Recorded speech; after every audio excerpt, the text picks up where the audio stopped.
గౌరవనీయులైన ప్రధాన ఉపాధ్యాయుల వారికి నా తోటి విద్యార్థులందరికీ 78వ స్వాతంత్ర దినోత్సవ శుభాకాంక్షలు. ఈరోజు నేను స్వాతంత్ర సమర యోధురాలు దుర్గాబాయి దేశ్ముఖ్ గారి గురించి చెప్పబోతున్నాను. ఈమె స్వాతంత్ర సమర యోధురాలు, రచయిత్రి, న్యాయవాది, సామాజిక కార్యకర్త. ఈమె భారతదేశ రాజ్యాంగ సభ మరియు భారత ప్రణాళిక సంఘ సభ్యురాలు.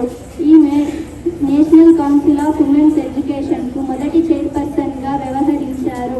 దుర్గాబాయి దేశ్ముఖ్ గారు మద్రాసు ప్రెసిడెన్సీలోని రాజమండ్రిలో 1909 జూలై 15న ఒక మధ్యతరగతి బ్రాహ్మణ కుటుంబంలో రామారావు కృష్ణమేనమ్మ దంపతులకు జన్మించారు. ఈమెకు 8 ఏళ్ల వయస్సులోనే మేనమామ సుబ్బారావుతో వివాహమైంది. తరువాత ఈమె ఆ వివాహాన్ని వ్యతిరేకించారు. ఈమె నిర్ణయాన్ని తండ్రి, సహోదరులు అంగీకరించారు. చిన్నప్పటి నుండి ప్రతిభా పాఠవాలను కనుబరుస్తూ 10 సంవత్సరాల వయస్సులోనే హిందీ పాండిత్యం సంపాదించారు. హిందీ పాఠశాలను నిర్వహించి అన్ని వయస్సుల వారికి విద్యా బోధన అందించారు.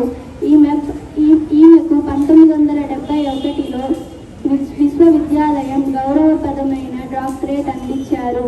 జై హింద్.